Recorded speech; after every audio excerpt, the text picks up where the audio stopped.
Le fourrage animal constitue une problématique dans la mesure où il faut environ 3 kg de céréales et de soja pour produire 1 kg de viande.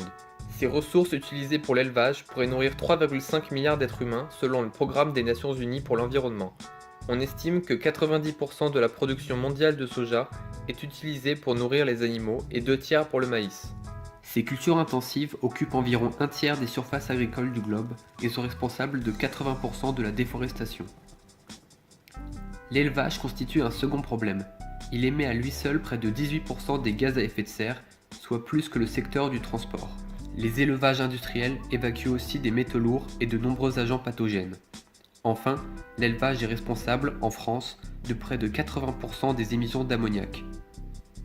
L'ammoniac est une des causes principales des pluies acides qui abîment les arbres, acidifient les sols, les lacs et les cours d'eau et nuisent à la biodiversité. En effet, je vais maintenant vous apporter quelques précisions concernant l'ammoniac. L'ammoniac de formule NH3 est un composé chimique fréquemment utilisé dans l'industrie. Dans la nature, cet élément intervient dans le cycle de l'azote. Il est soit synthétisé par des bactéries présentes dans le sol, soit issu de la décomposition de matières organiques. Il est incolore et très irritant. L'ammoniac intervient majoritairement dans la production d'engrais azotés pour l'agriculture, mais aussi dans la fabrication de plastique, de tissus, de colorants ou encore en tant que réfrigérant. L'ammoniac est hygroscopique, c'est-à-dire qu'il absorbe facilement l'eau. Sous forme aqueuse, l'ammoniac devient hydroxyde d'ammonium ou ammoniac de formule NH4OH. Au niveau environnemental, les quantités d'ammoniac rejetées sont les principales responsables de l'acidification de l'eau et des sols. Il favorise les pluies acides et l'eutrophisation des milieux aquatiques. En France, l'agriculture est à l'origine de 97% des émissions d'ammoniac. 77% sont issus des déjections animales et le reste de la production des engrais azotés et de leur épandage.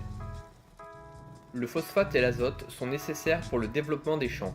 Auparavant, les excréments d'animaux alimentaient les champs en phosphate et en azote. Maintenant, les engrais artificiels sont de plus en plus utilisés et nuisent aux écosystèmes. En effet, seule une petite partie des 41 millions de tonnes de phosphate utilisées en 2012 atteignent et profitent aux plantes. L'autre partie est emportée par l'eau ou par le vent avant de pouvoir être absorbée.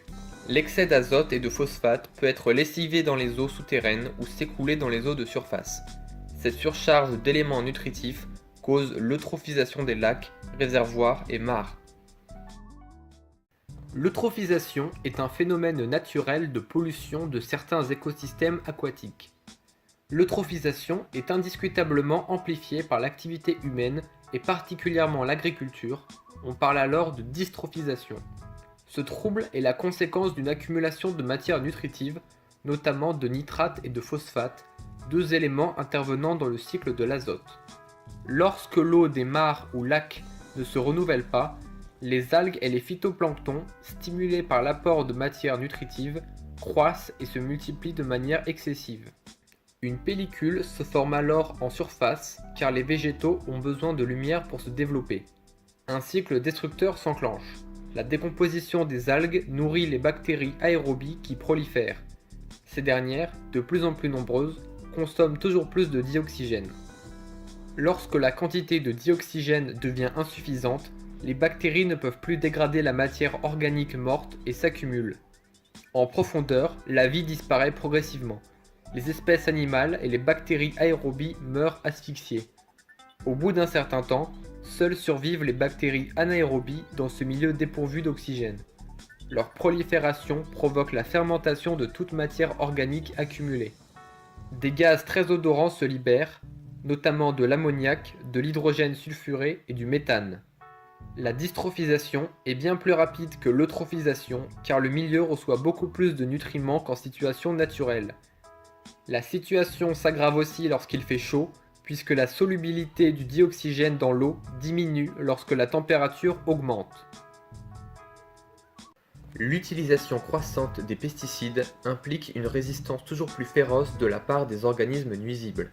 Les géants de la chimie comme Syngenta, DuPont ou le célèbre Monsanto profitent de ce mécanisme pour créer une dépendance entre semences et pesticides. Ces derniers ont un impact désastreux sur l'environnement. provoquant la mort massive d'abeilles ou l'érosion des sols, car les organismes vivants dans le sol et importants pour la formation de l'humus sont décimés. De plus, la majorité d'entre eux sont cancérigènes et provoquent des millions d'empoisonnements de paysans à travers le monde.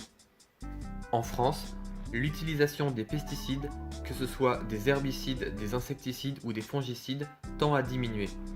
Cela peut s'expliquer notamment par la croissance que connaît le marché bio, incitant certains agriculteurs à réenvisager leur modèle de culture. Le recours croissant à la technologie joue aussi un rôle certain. Les drones de surveillance de culture aident par exemple à rationaliser l'utilisation de produits phytosanitaires en ciblant les zones à traiter. Les engrais, fumiers et autres pesticides sont des causes majeures de la pollution de l'eau. Ainsi, l'agriculture demeure le secteur d'activité le plus consommateur d'eau. L'agriculture intensive, dès le début du XXe siècle, a permis d'augmenter les rendements, notamment grâce au progrès de l'irrigation. On estime que la consommation mondiale d'eau pour l'agriculture a été multipliée par 6 entre 1900 et 1975. Aujourd'hui, 5 milliards de mètres cubes d'eau sont prélevés en France chaque année pour l'agriculture. 60% seront exclusivement consacrés à l'irrigation. Il est évident que certaines cultures consomment plus d'eau que d'autres. Alors qu'il faut 25 litres d'eau pour produire 1 kg de salade, 1 kg de blé en nécessitera 1500. L'agriculture participe donc intensément à l'épuisement des ressources en eau et au réchauffement climatique.